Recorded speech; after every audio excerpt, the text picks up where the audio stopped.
Diwa, pagsaksi sa mga pangyayaring hindi mo sukat akalain.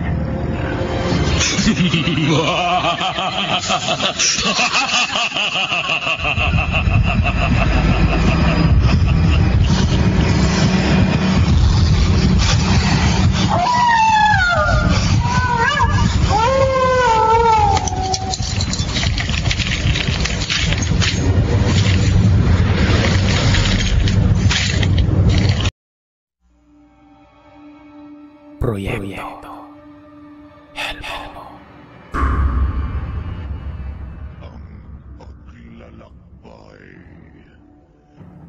Magandang araw. Ako si Laika. Bali ang kaibigan kong si Jane ang avid listener nyo. Siyang nagturo sa akin ng channel nyo at nagsabi na maaari kong ibahagi sa inyo etong naging katakot-takot ko na karanasan sa isang dormitoryo dito sa Maynila. Naikwento ko po ito kasi kay Jay noon, kaya naman kagad niya akong tinuruan kung paano magpadala ng kwento sa inyo.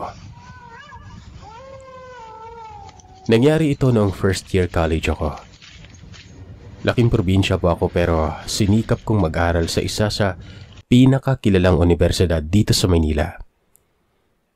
Hindi naman ako nahirapang mag-adjust sa pagdodorm gawa ng sanay naman ako mag-isa, kahit nung nasa probinsya pa ako.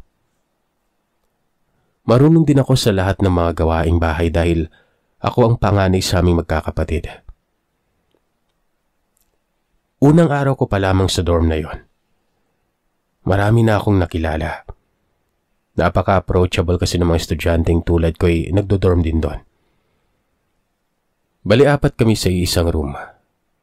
Ang nakapagtataka ron, yung 3 kong roommate na sina Belle, Sanya at Len ay pare-parehong nagsabi sa akin na kahit anong mangyari umano, wag na wag akong sisilip sa maliit na bintana sa room namin kapag umuulan. Hindi ko alam kung anong meron doon. Isa lang naman yung simpleng bintana na may mga jalousie.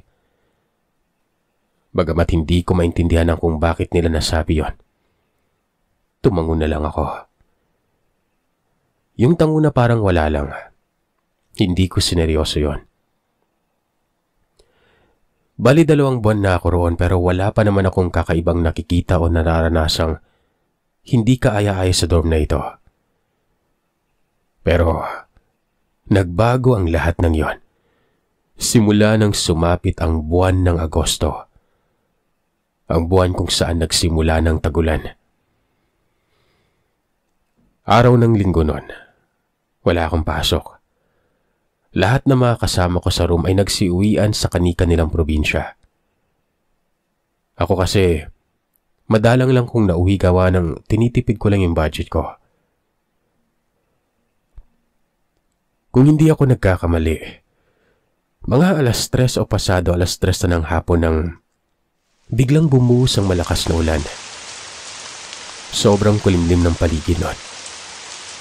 Idagdag pa na walang tigil yung mga kulog at kidlat. Hindi ko alam kung marami akong katulad pero ako kasi yung taong gustong-gusto kong pinapanood ang ulan. Lalo na kung sasabayan ko pa yun ng mainit na kape. Nagtimpla na ako ng kape nun. Pagkatapos ay binuksan ko yung bintana at saka ako sumilip doon para sana mapanood yung malalaking patak ng ulan. Pero imbis na ulan ang unang bumungad sa akin nun, iba ang nakita ng mga mata ko. Isang nakapanghihilakbot na senaryo. Makapanindig balahibo. Kitang-kita ng 2 mata ko yung mga kalalakihang nakaluhod habang nakaharap sa bintanang yon. Naliligo sila sa dugo gawa ng yung ulan na pumapatak sa katawan nila. Hindi tubig, kundi sariwang dugo. Ang pinakamasaklap pa, lahat ng mga lalaking yon, puro walang ulo. Tapos merong isang lalaking nakasuot ng itim na damit na pangpari. Sa ulo nito ay may nakasaklob na parang puting sako na may dalawang butas, kung saan kitang-kita roon yung mata nito na walang ibang nakapintang emosyon, kundi galit. Kitang-kita ko kung paano niya paulit-ulit na nilalatigo yung mga lalaking nakaluhod. Bawat bagsak ng latigo ay nag-iiwan ng latay at mga sugat. Na mga sandaling yon ay tila isa lamang akong estatwa. Nakatayo, walang kurap, hindi makagalaw. Wala akong ibang naririnig noon kundi yung malakas na kabog ng dibdib ko. Hindi ko nga naramdaman noon yung hapdi ng pagkakapasok ko sa mainit na kape na natapon ko dahil sa matinding takot na lumamon sa akin. Maya-maya pa, may narinig akong mga yabag ng kabayo. Pagkatapos ay bigla na lamang lumitaw ang isa pang pari na nakasakay sa isang kulay itim na kabayo nun. May hawak itong karit na tulad ng ginagamit ng mga nag-aani ng palay, kung saan may bahid yun ng natuyong dugo. Sa likuran nito ay may nakasukbit na dugo ang bayong. Pagbaba niya sa kabayo ay bigla itong tumingala sa may bintana kung saan nagtama yung mga mata namin. Gumisi pa to sa akin, sabay kuha sa bayong na nakasukbit sa likuran niya. Hindi nito inaalis yung tingin niya sa akin nun, na tila ba't tuwang-tuwa siya habang nakikitang walang hinto sa pagtulo yung luha sa mga mata ko dahil sa matinding takot. Sa unang pagkakataon ay nagawa ko ring sumigaw, lalo na nang ibuhos na niya ang laman ng bayong. Nanginig ang mga tuhod ko nang makitang isa-isang naglalaglagan sa bayong yung mga pugot na ulo na sa hula ko ay mga ulo ng mga lalaking nakaluhod. Lahat ng mga yon ay nakadilat pa ang mga mata na para bang nabigla. Lahat ng pangyayari at imaheng nakita ko ay unti-unting lumabo hanggang sa ang malakas na ulan ay naging ambon. At nang tumila ng ulan ay tuluyan na ring naglaho ang senaryong nasaksihan ko. Pero yung matinding takot na nararamdaman ko ng sandaling yon, hindi man lang naglaho. Napaluhod na lamang ako nang maramdaman kong tuluyan nang nawalan ng lakas ang tuhod ko. Hindi pa rin ako makapaniwala nun. Pilit kong kinukumbinsi ang sarili ko na panaginip lamang ang mga nakita ko. Sinubukan ko pang kurutin at sampalin ang sarili ko pero hindi pa rin ako nagigising gawa ng hindi naman talaga ako tulog at nananaginip nun. Nasa ganong ayos ako nang bigla na lang bumukas ang pintuan. Ang kaibigan kong si Jane ang nagbukas ng pinto. Nagulat pa siya noon dahil sa nakita niyang ayos ko. Putlang-putla umano ako. Maga ang mga mata dahil sa kakaiyak, tulala, at parang napakalalim ng iniisip ko noon. Patakbo nga siyang lumapit sa akin at saka ako binigyan ng mahigpit na yakap. Paulit-ulit niya akong tinanong kung anong nangyari. Akala nga raw niya noon ay may nanloob sa akin at ginawan ako ng masama noon. Nang may masmasan ako ay saka ko na ikinuwento sa kanya ang lahat ng nakita ko sa pagsilip ko sa bintanang yon. Tinitingnan ko ang reaksyon ni Jane noon. Hindi ko man siya nakitaan ng paggulat. Walang pagbabago sa facial expression niya. Bumuntong hininga siya sabay sabing hindi lamang umano ako ang nakaranas ng ganon. Nakita kong mas lalong naging seryoso yung mukha niya. Pagkatapos ay nagsimula na siyang magkwento. Ayon sa kanya, yung isa umano sa mga ka-roommate niya ngayon ay dito raw talaga sa room namin nanggaling. Lumipat lamang ito noong magkaroon na ng bakante sa room ni na Jane. Tulad ko, binalaan na rin umano siya noon ng mga roommate niya na huwag sisilip sa bintanang yon kapag umuulan Kung ano-anong nakakatakot na tagpo raw kasi ang nakikita nila. May isang estudyante pa nga umano na dahil sa sobrang takot ay nilamon ng depresyon hanggang sa matigil na ito sa pag-aaral at maging suki ng mga psychiatrist. Naikwento ng roommate ni Jane, ilang beses na umano siyang nakakita ron. Sa tuwing umuulan umano na mapapasilip ito sa bintana, may nagpapakita sa kanya. Nung una umano ay hindi niya sinasadyang mapatingin doon. Sa kasagsagan ng malakas na ulan, ay may narinig siyang umiiyak na sanggol. At yun ang naging dahilan kung bakit sumilip siya sa bintanang ito. Nagtaasan umano ang mga balahibo niya nang makita ang isang sanggol na gumagapang. Wala din yung ulo pero umaalingaw-ngaw pa rin sa paligid ang iyak ng bata. Sa takot daw niya ay kaagad niyang naisara ang bintana at nagtatatakbo palabas sa room. Buong akala niya ay hindi na masusundan yon pero isang linggo lamang ang lumipas ay muli na naman siyang nakakita ron. Makulimlim din umano nun. Hindi naman gaanong malakas ang ulan. Napatsyempo naman na naglilinis siya noon at nagpupunas ng mga alikabok. Binuksan umano niya ang bintana para punasan yung alikabok na kumapit na sa jealousy pero hindi sinasadyang napatingin siya sa labas. Nagsisisigaw umano siya nang makita ang mga grupo ng kalalakihan na nakasuot ng pansakang damit. Duguan at puno ng mga saksak sa katawan. At yung iba pa umano ay may malalaking sugat sa leeg. Habang ikinikwento yun sa akin ni Jane, ay nagtataasan naman ang mga balahibo ko. Pakiramdam ko ay pati yung mga maliit na buhok sa bato ko ay nakatayo nun. Mas lalo tuloy akong natakot nun. Halos ayaw ko nang paalisin sa tabi ko si Jane. Pati pagpunta sa banyo ay ayaw ko nang gawin. Sinabi sa akin ni Jane na masasanay rin daw ako tulad ng mga kasamaan ko sa room. Nagulat ako noon dahil ang ibig sabihin pala ay may mga karanasan din sila sa pagsilip sa bintanang yon. Doon ko palang lubos na naunawaan kung bakit noong bagong salta ako ron, binalaan na nila ako tungkol sa bintana. Magagabi na nang dumating sina Sanya at Len. Magpinsan sila kaya naman sabay sila palagi kong lumuwas. Pagpasok nila sa room, ay tila nahulaan na nila kung ano yung nangyari.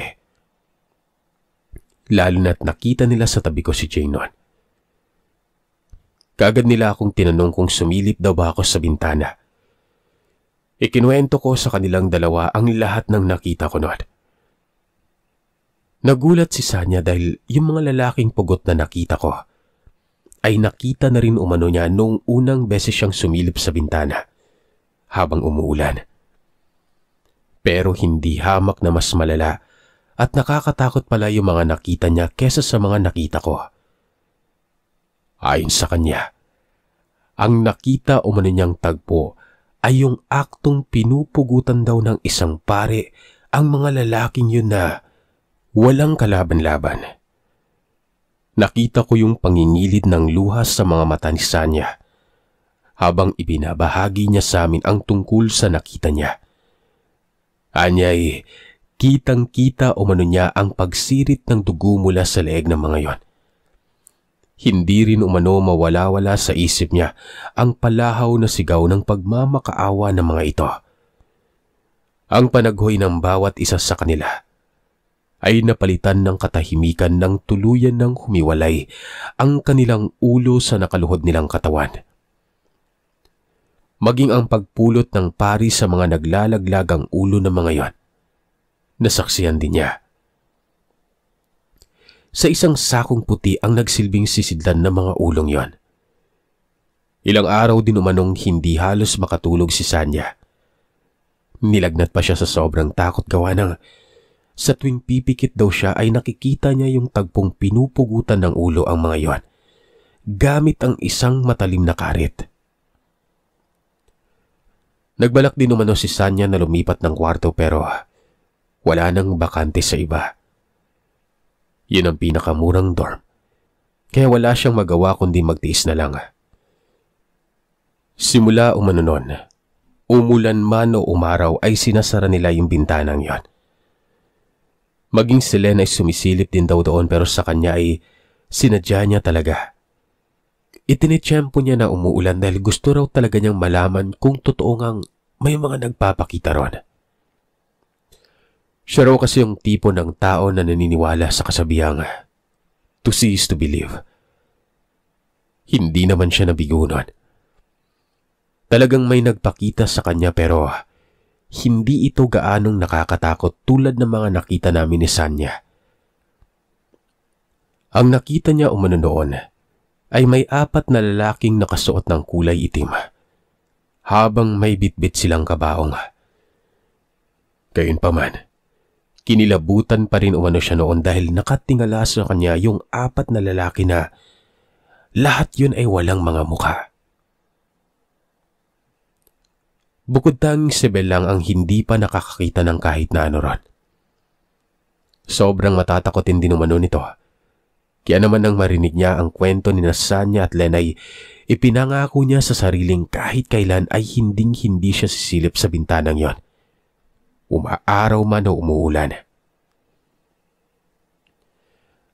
Hanggang sa mga oras na ito, Sir Seth, nanatiling palaisipan pa rin sa akin kung bakit sa tuwing umuulan lang nagpapakita yung mga kaluluwang yon. Marahil sa panahon ng tagulan din nang patayin sila.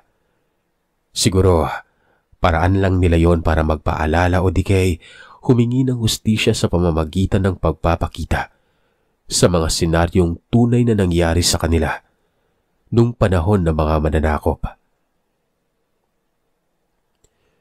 Hanggang dito na lamang po kami ibabahagi kong kwento. Sa magtatanong kung lumipat ako ng dorm matapos kong maranasan yon, hindi ako lumipat at lalong hindi ako umalis sa room na yon. Minabuti ko na lang nasundin yung kaisa-isahang bagay doon sa lugar. Yun ay wag na wag sisilip sa bintana kapag umuulan.